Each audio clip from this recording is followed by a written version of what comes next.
Hi YouTube, it's Johnny. Essences are a major part of Arknights endfield's character progression, and I wanted to make a video to help you guys know which essences you need and how to get them without wasting your literal sanity. Okay, what are essences? Essences are items that you can... Thank goodness you're not one of them. Can you not interrupt me? An essence is an item that you put on a weapon which increases that weapon's stats. If you look here, weapons have 3 stats. Intellect boost, which is the attribute stat. Attack boost is the secondary stat, and twilight is the skill stat. Putting an essence on a weapon increases the respective stat. So if I put on this essence, it has a +3 in twilight. So if I were to use it, my twilight would be fully maxed out. However, since this essence doesn't have any intellect, my intellect doesn't go up at all.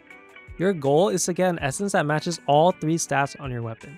So how do you get these essences? Well, their main way of getting them is going to be at energy illuviums. They're basically like your domains from Genshin that drop random artifacts. You have to spend sanity and you get random essences with random stats. To know which energy illuvium you should be farming, you're going to click this button and it's going to show you the weapons that are compatible. So make sure you don't farm the wrong one. If you were to dry run these energy illuviums, the chance of you getting the exact essence you want is pretty low, so I wouldn't recommend it. To help with this, you can spend engraving permits. These allow you to select specific stats and force the game to drop essences with those stats. To get them, you're just going to buy them in the stock redistribution.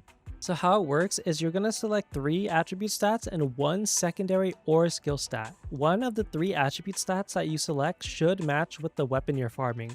The secondary stat or skill stat could be any of the other stats that match. So for Lavatine's weapon, it was attack boost or it could be twilight, but you can only select one. To be efficient with your farming, you want to be careful with what you're selecting because you can farm for multiple weapons at the exact same time. You can use this website datafield.cc to help you with this. So here you can see the weapon pool. The first thing you want to do is select the energy illuvium you're farming. So in my case, I'm going to do Wuling City because I'm going to try doing Thermite Cutter. So these are all the weapons you can farm for in Wuling City. Thermite Cutter is will boost with attack boost and flow. The first thing you want to do is check the skill stat. So in this case, it's flow. So I'm going to go up here and then select flow. And these are all the weapons that are compatible in Wuling City with flow. In this case, we have Never Rest, Thermite Cutter, and Edge of Lightness. In my case, I don't want any of these weapons, so I'm going to deselect flow and try the secondary stat, which was attack boost. These are the weapons with attack boost. I'm noticing here that Last Right's weapon is here, so I'm going to be able to farm for Last Right's weapon and Thermite Cutter at the same time.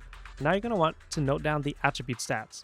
Thermite Cutter's will boost, and Last Right's weapon is strength boost. Okay, now back to the game. I'm going to select attack boost as my secondary stat, and for the main, I'm going to select will and strength.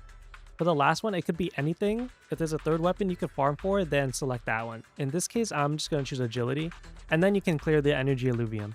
Alright, so let's just ignore that my Lavatine's dead. After clearing the energy illuvium, we're going to claim it, and we're going to look through all of the essences and lock any that match all 3 stats of the weapon you're farming for. Come on, come on.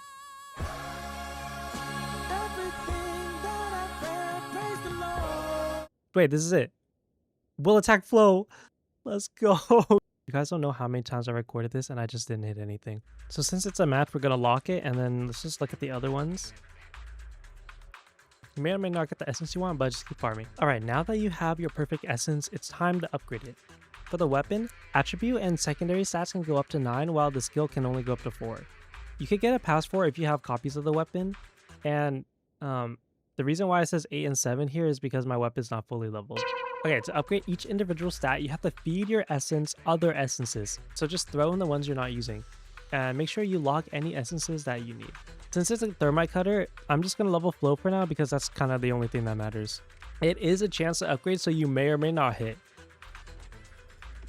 Wait, we hit. Oh my god. We may or may not hit. Okay, in the case that you do not hit, you get these cooling essence gel thingies, coolant gels, that you can use to guarantee an upgrade. So I have 170 and it costs 300 to upgrade here. Okay, what's kind of funny is I tried recording this before and I didn't get any essences I needed, and I tried to upgrade and I missed every single one. So somehow this is just the god recording. They can tell me that I use my sanity tickets, 160 sanity, my engraving permits, just to get 0 essences, and then I try to etch them and I just hit 0 times. That's it for this video. Thank you guys for 100 subs on YouTube. Follow my Twitch at twitch.tv/orjohnny, and also my TikTok account orjohnnyttv, where I post stupid videos like this. Hawk Tool! We got Hawk Tool in our. Okay, bye guys.